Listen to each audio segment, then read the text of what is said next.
You ever sitting around at 3 o'clock in the morning or 3 o'clock in the afternoon, and you're thinking to yourself, man, Tubi has a lot of things to watch, but I'm looking at all of these options, and yet here I am bereft of options at the same time. A paradox it truly is, right? A paradox it is. You have all of these movies you can watch, and yet so many means that there's also so few to choose from. If only there was someone to give you some recommendations. Well, motherfucker, here we are. I'm going to give you 10 recommendations of a variety, an assortment, a smorgasbord, if you will, of movies that you could choose from to watch on Tubi. This is not an advertisement. Tubi is not paying me. I wish they would. I use your service a lot. I just am a big fan and want to share the gospel, so to speak. So here we go. 10 movies to watch on Tubi this summer. That's the title we're going with. Something like that. No witnesses. What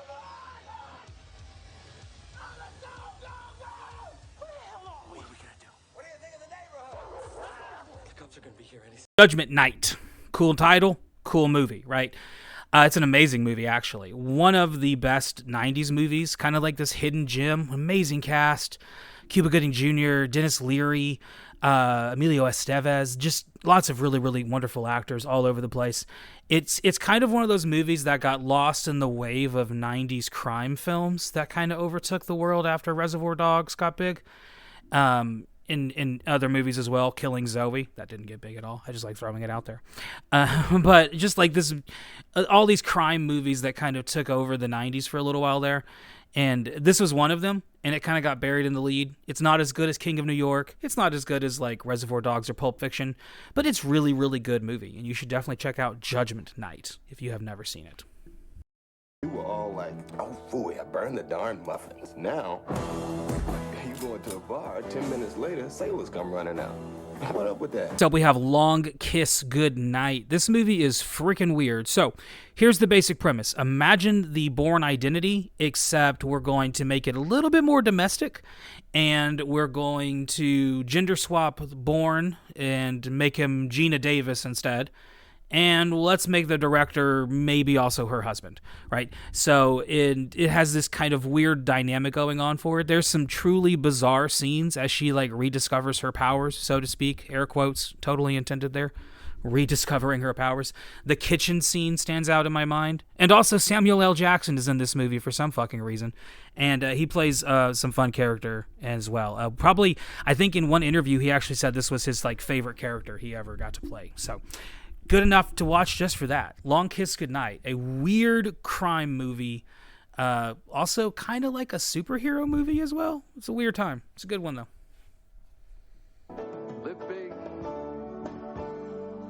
Hurry up! She's leaving! Gotta go.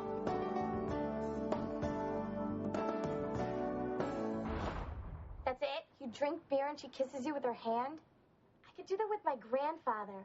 Well, it truly is the summer of George and George Costanza, Jason Alexander himself. Did you know he directed a movie? Well, he did. It's called Just Looking.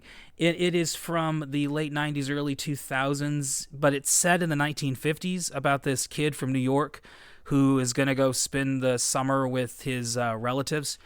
And his whole goal is to see two people having sex. He wants to see people fuck. It seems like a pervy movie, but as the movie goes on, it kind of proves to be a little bit more endearing and, dare I say, family-friendly. Maybe not totally family-friendly, depending on your family, but it better than you would think. It's got a cool cast. It's got the kid from, I think, the Jersey, that Disney TV show back in the day. If you ever wondered what happened to him, he was in this. And as well as some other people that also do really, really well with what the material they're given. And it's a cool little period piece about, how a boy went to great lengths to see people have sex in the 1950s. And that's it. It's a good time, though. Destroying. From body to body. From life to life. From man to woman. Changing. Growing. Burning for our Lifeforce. Lifeforce. Another movie that kind of got buried. You'll see that with the trend here. Lifeforce came out in the 80s and was kind of in that wave of Star Wars Alien, Aliens, Terminator, just kind of all these sci-fi movies that kept coming out. And at some point, it kind of got lost in that wave. Coming to us from the director of Texas Chainsaw Massacre and amongst many, many other things as well. But this one is like a really good sci-fi take on aliens. It's about these basically like an alien invasion almost is kind of how I will set it up. But done in a very unique way with a lot of heart and a lot of energy. And you can tell that this was one of those 80s movies that kind of got lost in the shuffle and deserves some reevaluation. And I think it's getting that currently, and hopefully it continues. But if you've never seen it, now's the time. Check out Lifeforce. Speaking of the 80s, in 1982, Wes Craven put out Swamp Thing. And did you know there was a sequel to it? Well, there was. It's called Return of Swamp Thing, and it is not at all like the first one, except it has some similar premises, I guess I would say. This is a love story. What if Swamp Thing fell in love? And if that sounds stupid to you, then move on. But if that sounds kind of silly and fun, then this is the silly and fun movie you're looking for. It's a campy, dumb, good time, but there's a lot of heart to it, and I like it more than the first one. I'm going to go ahead and say that. I actually think Return of Swamp Thing is better than just the regular Swamp Thing. Call me crazy, but I just met you. Parents' house with me and pretend to be my wife. Did Billy ever tell you how we met? Billy's the nicest husband in the whole world. Don't touch me. What do you mean, don't touch me? You're supposed to be touch me. husband and wife. Buffalo 66. I said that as I popped my knee. This is the woes of being an elderly man. Buffalo 66 is not really a hidden gem. If you buy one of those like 1001 movies to watch before you die, Buffalo 66 is usually in there somewhere. It's more of a hidden gem because the artist, the actor, writer, director, musician, probably also was the gaffer. What insert job title here? Vincent Gallo is the man responsible for this motion picture, and unfortunately Vincent Gallo has garnered himself a reputation of being kind of a dick for multiple reasons, justifiably so. And that makes a lot of people not interested in watching this movie. However, if you're only ever going to watch one Vincent Gallo movie, this is the one. If you've never met or seen Vincent Gallo, imagine James Franco if he did more cocaine. There you go. That's Vincent Gallo. This movie has a lot more visual flair than it has any right to. It's just a movie about a guy getting out of jail and trying to get home. But it has what he does with his lenses and cameras and setups is really impressive from just like a visual standpoint. And the acting, the performances are really good. There's a lot to watch in Buffalo 66 and really like. Maybe the only movie of his I would say you should really watch. Maybe Truth and Consequences in New Mexico, but he's just acting in that, not really the guy behind it. All right, next up, Youth in Revolt. This is a Michael Cera movie that isn't Scott Pilgrim and isn't Superbad.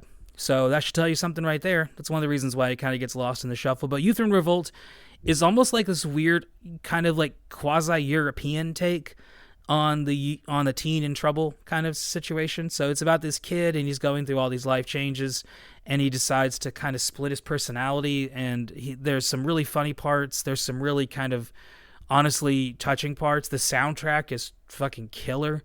It's got an amazing soundtrack. It's got some good side performances from Ray Liotta and Zach Galifianakis are both in this as well, besides just Michael Cera. It's a good time. I think if you've never seen Youth in Revolt, you should watch it. I don't hear enough people talking about that one, and it's a solid movie.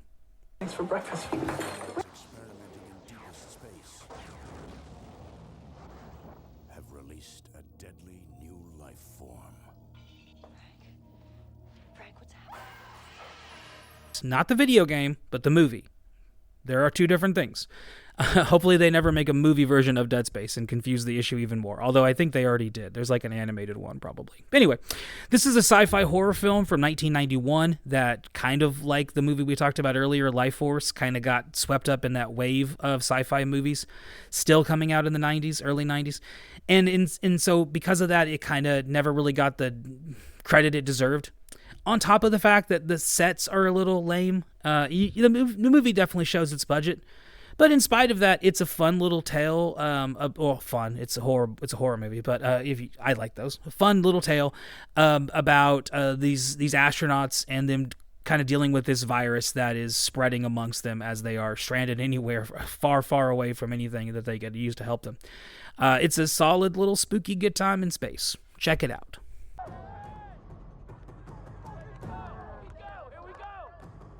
Get our seats. All right, just a couple left here. Big fan. I love this movie. I love Patton Oswalt. And I love that he went against type here to play a character that is nothing at all like he normally plays.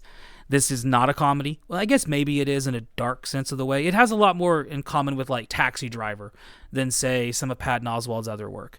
And it's a really, really good movie based on this football drama, basically, right? If you know anything about American football, Eagles and the fucking Giants, they don't get along. What if the rivalry between the two teams spiraled over from the fandom into a radio show and then into real life violence? It's basically the premise of the show, and it's kind of this slow take on this character study that Patton Oswalt is kind of the center of, and it's very similar to Taxi Driver, kind of like more of an updating of Taxi Driver in a way. A really, really fun movie. If you've never seen Big Fan, watch Big Fan. It's on Tubi. Last one, Day of the Beast. A funny movie about Satan and killing babies, right? Have I hooked you? Nope. Well, hopefully I do. It's directed by Alex de la Iglesia, who, if that means if you've ever heard his name before, that should tell you a little bit about what the movie is. He is a director that is known for having a little bit of a style, a flair to him, shall I say. And I really like his movies. I find them to be really enjoyable and fun to watch, and this is maybe the first one of the ones that I ever watched. The premise of the movie is there's a priest, and he needs to kill this child, the Antichrist, before he needs to kill the Antichrist before the Antichrist is born. That's basically the premise of the movie. But it takes that and does a lot of really cool things with it, and dare I say, funny things with it. There's a lot of silly things that happen in the movie, and it's a really fun time. Especially, I would say, if you like Guillermo del Toro movies or Peter Jackson movies, you should definitely watch Day of the Beast, because you'll find a lot of the heart that those movies contained, that those directors contained. In this movie. That was my list of some things to watch during the summer for Tubi. And give it a check, give it a like, give it all that shit, whatever you like to do. And really just go watch some movies. That's my big recommendation. Find some other movies. If there's other recommendations that you have that we didn't mention here, drop them in the comments and all that nonsense. And I will see you guys next time. Goodbye.